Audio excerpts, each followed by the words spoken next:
Right now, someone weaker than you is winning, not because he is better, not because he deserves it, but because he acts certain. He speaks without hesitation. He walks as if everything belongs to him, and the world believes him. And you wait. You weigh the options. You think a little longer before you act.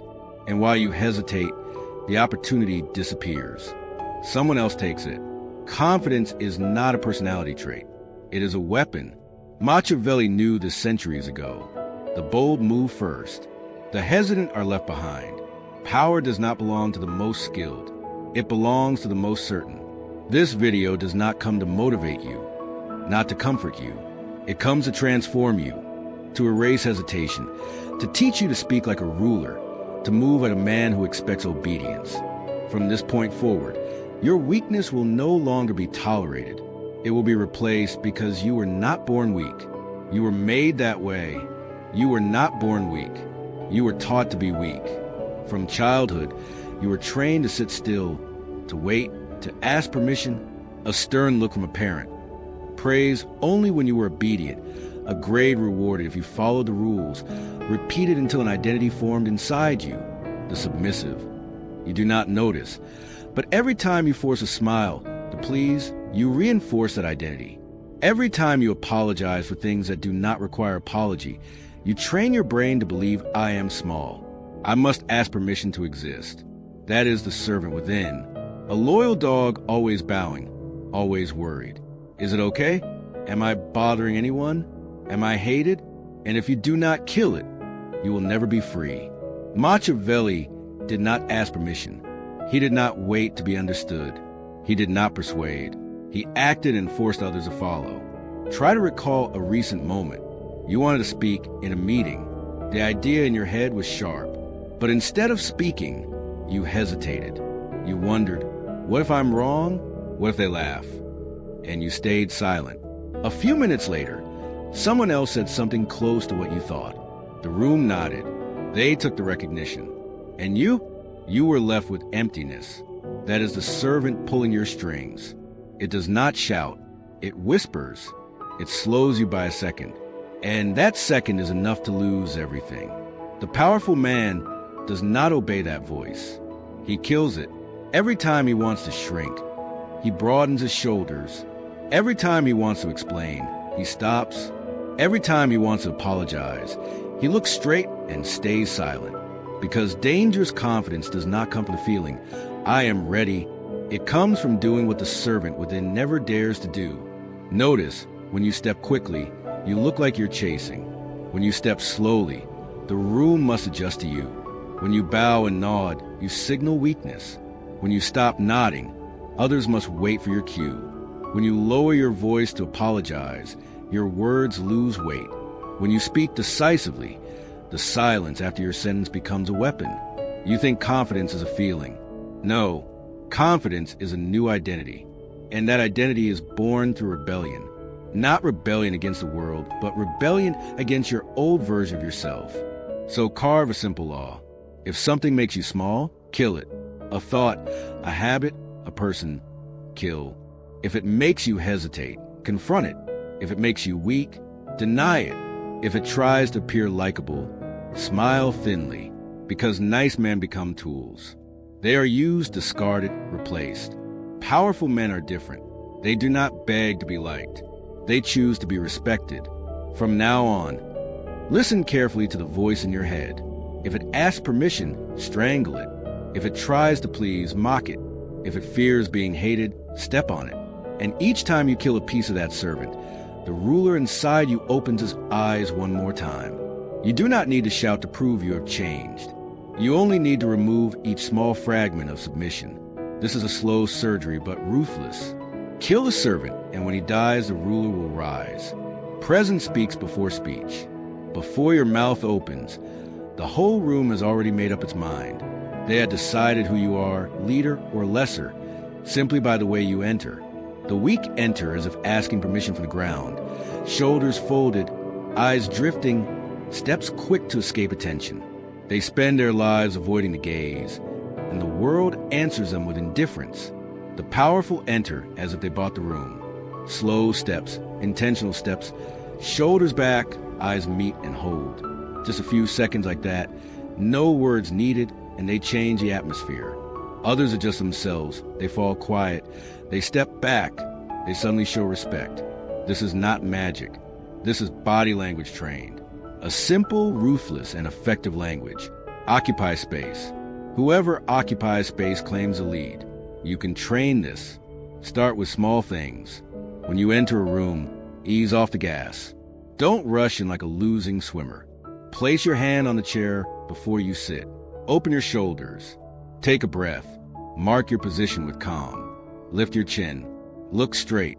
Do not call someone's name to be recognized. You don't need miracles. You need a mechanism.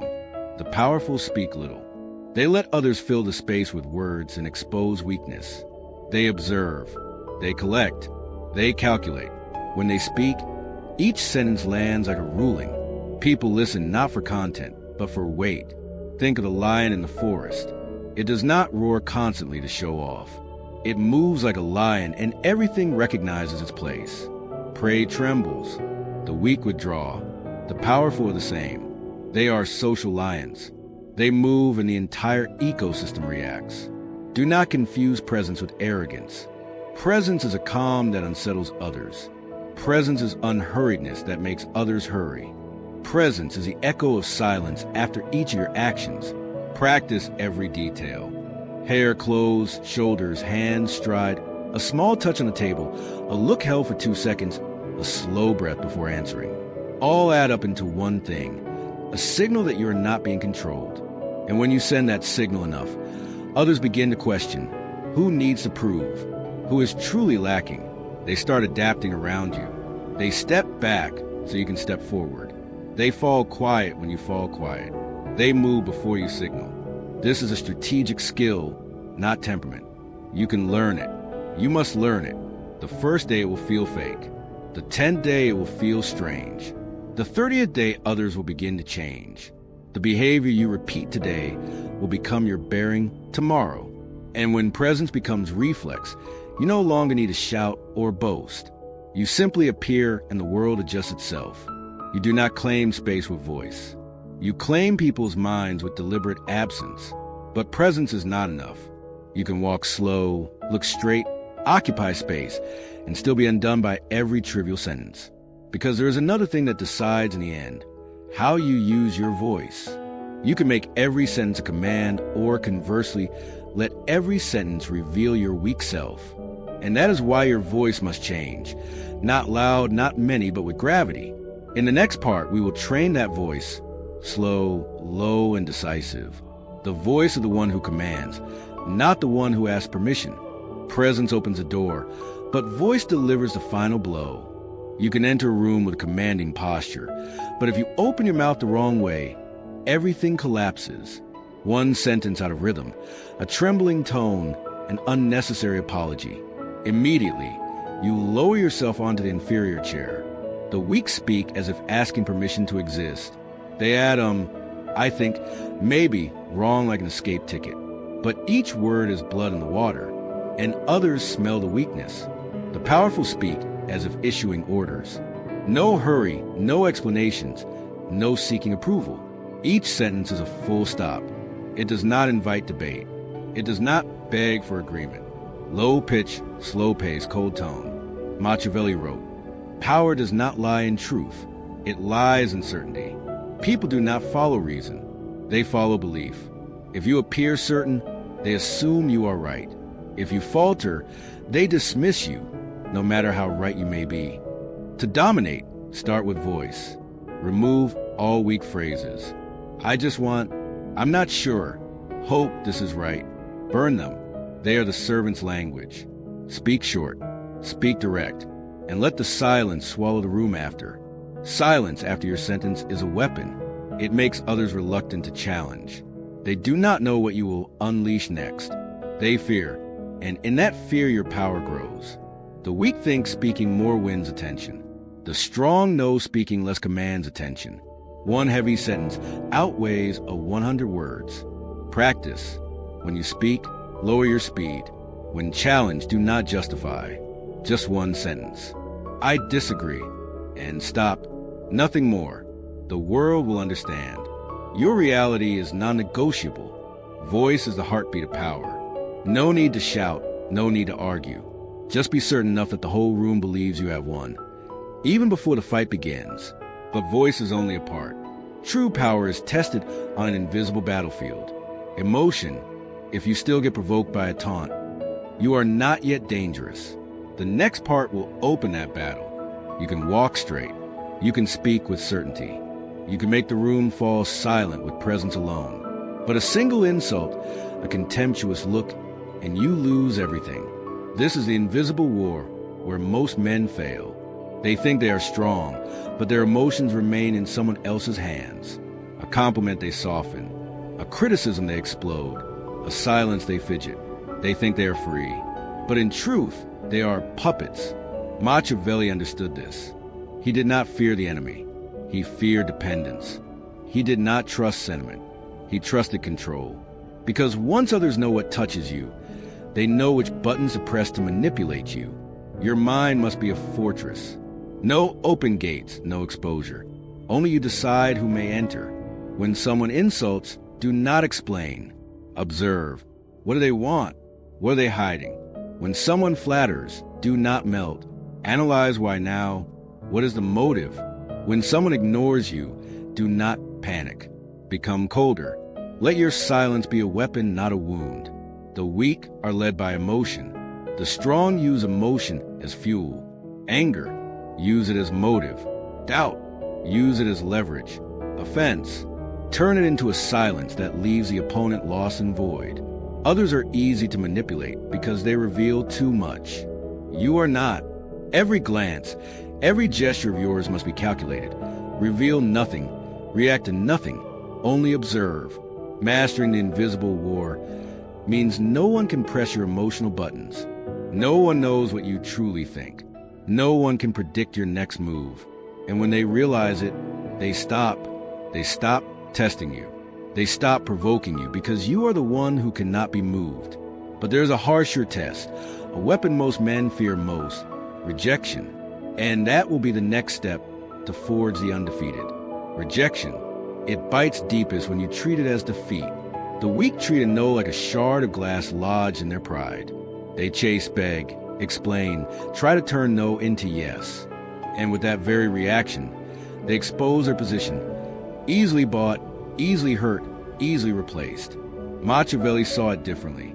He treated rejection not as tragedy, but as intelligence. When someone says no, they reveal the most important thing. They can live without you. That is a coordinate. That is a map. And the intelligent use the map to strike, not to weep. Step 1, do not react. The moment you react, you hand over power. Silence is the first declaration. I am not as wounded as you think. Do not explain. Do not pour your heart out. Do not plead. They want to watch you crumble. Don't give them that show. Step 2, strategic withdrawal. Disappearing is not quitting. It is a maneuver. When you withdraw at the right time, you leave a gap, a deliberate absence that makes people start considering your value. What people can lose becomes precious. Scarcity is a tool, not an emotional retaliation. Step 3, rewrite the story. You are not discarded. You removed yourself from a petty game. You do not parade your pain. You choose a higher vantage point. Do not tell them why you disappeared. Let your actions tell the story. Upgrade, not grudge. Step 4, use rejection as second sight. When you return, no sarcasm, no boasting. Let your results speak. Cold success, composure. A dismissive glance enough for them to understand they were wrong to say no.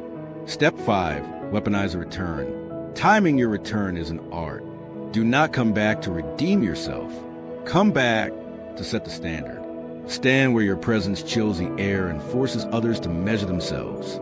When you re-emerge with multiplied quality, those who rejected you will ask, why did we let you go? Understand this. Rejection has power only when you refuse to acknowledge it. When you identify rejection as a layer of information, you can analyze. Were they avoiding? What do they lack? Where do they place you on the board? From that you sharpen strategy. Change your image. Raise your value. Move elsewhere where they must either follow or admit the loss. Some will ask, What about self-respect? Self-respect is not clinging to a relationship without vision. Self-respect is knowing when to leave so you can return stronger. Self-respect is choosing strategy over emotional reaction. Rejection is also a filter, a test. It tells you who can truly walk beside you and who only needs you for convenience. When you accept that, your circle cleans itself naturally. Those who remain are the ones worthy of your effort. Practical conclusion. Do not ask for explanations. Do not beg. Withdraw with a plan. Elevate silence into strategy. Return with action, not words. And when you train this reflex, others learn the most uncomfortable lesson. You cannot be controlled. They realize that rejecting you does not make them better. Sometimes it exposes their short-sightedness. When you turn rejection into fuel, the next step is no longer reaction. It is setting the rules. You must control the frame. Make others play by the rules you define. The next part will teach you how to seize the game's frame and let no one bend it. The weak are always defensive. Someone criticizes, they rush to explain. Someone laughs, they immediately justify themselves. They think they are fixing a mistake. In truth, they've already fallen into the frame someone else set. Power does not lie in argument. It lies in who controls the frame of the game. If you're pulled into their frame, you have lost even if you are right. If you set the frame, they will have to chase it even if you are wrong. Machiavelli knew this. He did not argue. He did not plead. He flipped the frame. If someone tried to force him on the defensive, he needed only one sentence. Wrong. Then silence. No explanation, no debate. And the frame immediately shifts. Now the opponent must run after his reality. You must learn this too. When someone attacks, do not rush to react. Just negate briefly. When someone doubts, do not pour out evidence. Let your silence carry more weight. When someone mocks, do not flare up. A cold look speaks louder than 1,000 words. Remember, the framer is the leader. Do you want to be dangerous? Never let anyone pull you into their game. In every conversation, every situation, you must be the one who sets the rules. Example, someone says you're not good enough. The weak will justify listing achievements. The strong simply, you're wrong, and change the subject. Result, the other person must prove why he's not wrong. Someone asks, are you sure? The weak will fumble. The strong need only, I do not doubt, and nothing more. Frame is not just language. It is bearing. When you refuse to defend, you teach the world one thing.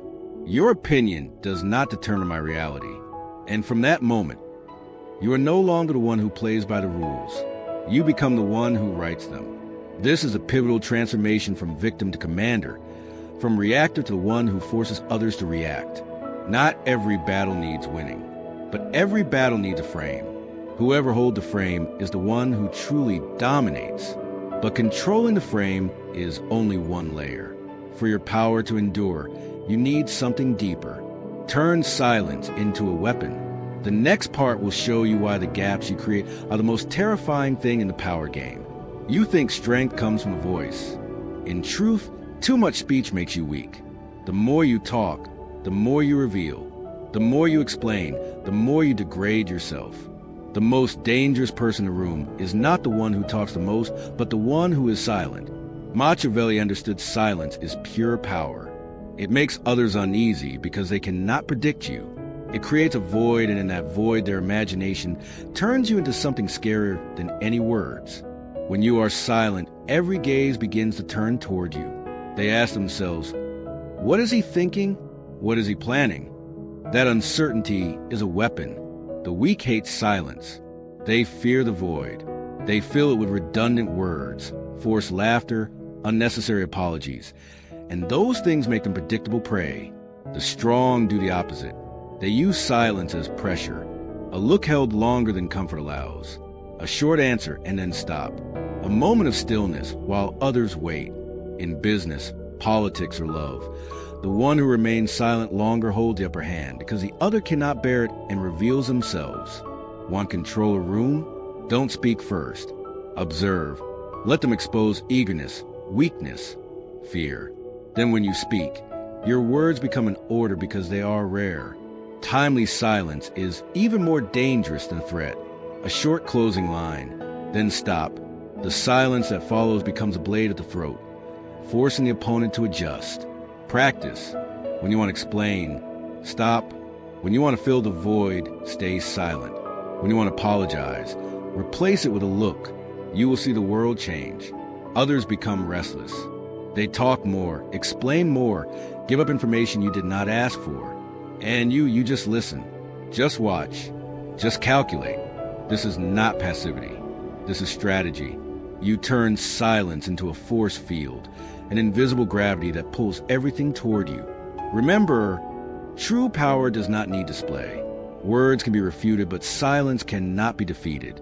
Yet silence is truly invincible only when combined with the skill to read people, because a silent man observes more, sees more, and from that controls more.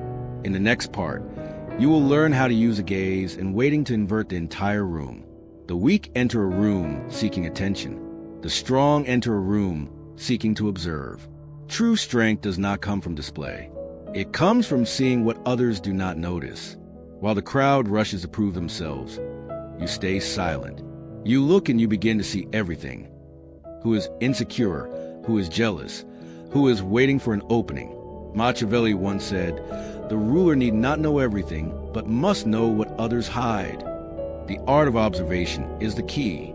It lets you read the board while others only see the pieces. Notice the small details. Whose voice trembles when money is mentioned. Who speeds up their speech when directly questioned. Who laughs louder than usual to hide weakness. Each signal is a crack in their wall. Ordinary people ignore the dangerous. Remember, you do not need to confront immediately. You only need to collect. The weak reveal themselves when they open their mouths. The strong simply nod, smile, and store the information, because information is power. Reading people is not just body language. It is also how others react to your silence. When you wait, they get restless. They speak more than necessary. And in that surplus, they expose themselves. Here's the rule. He who speaks first loses. The weak rush to fill the void. The strong let that void reveal the opponent's nature. Observing also means becoming a mirror. People will unconsciously disclose themselves when they see a reaction in your eyes. But instead of reacting, you remain still. You look longer. You wait one more beat, and they expose themselves. Try this in daily life. Sit across from someone. They ask a difficult question. Do not rush to answer. Be silent. Look straight. In those few seconds of silence, they will add, I didn't mean harm. It is while they fill the gap that you gather the truth. Reading people does not make you a fortune teller. It makes you a strategist. Every expression, every extra word, every pause, all data. That data tells you when to strike, when to wait, when to withdraw. And remember, the most dangerous person is not the loudest. It is the one who is silent, observes, and uses the truth you accidentally reveal to turn you inside out. Build these habits. Observe first, act later. Let others speak more than you. Use silence to make them confess. Because the greatest power is not in what you do. It is in knowing more than your opponent expects. But observation alone is not enough. You must finish the game with a final blow. Reshape yourself into the untouchable. That is the last step to turn you from ordinary into legend. You have traveled a long road. You have learned to kill the servant within. You have forged presence. You have honed your voice into a weapon. You have mastered emotions, turned rejection into fuel, and used silence to command the room. None of this is to make you better. It is to make you untouchable. Ordinary men are controlled by glances, praise, silence. You are not. Others test you. They flatter you. They ignore you. They provoke you. But every effort falls into a cold void. And in that stillness, they realize you are the one they cannot manipulate. This is the end point and also a new beginning. You are no longer the one waiting to be chosen. You are no longer the one afraid of rejection. You no longer need validation. You have made yourself the standard. From today, when you enter a room, you do not need introduction. Your silence is enough to make people adjust. Your voice is enough to end an argument. Your gaze is enough for someone to lower their tone. You do not need to say you have changed. The world will feel in every step, every breath, every absence. And from that, you are not only confident, you are dangerous. You are not only strong, you are untouchable. You have completed a journey not meant for the weak. If you see in this video a fragment of your own truth, do not let it pass as empty motivation. Turn it into action. Hit like to affirm you have stepped out of the darkness. Share this video with those who need a cold awakening. And if you want to go deeper to continue forging yourself into the untouchable, subscribe to the channel now, because in the next video, I will take you into another deeper layer of the power game, where not only your confidence, but even your silence becomes an obsession.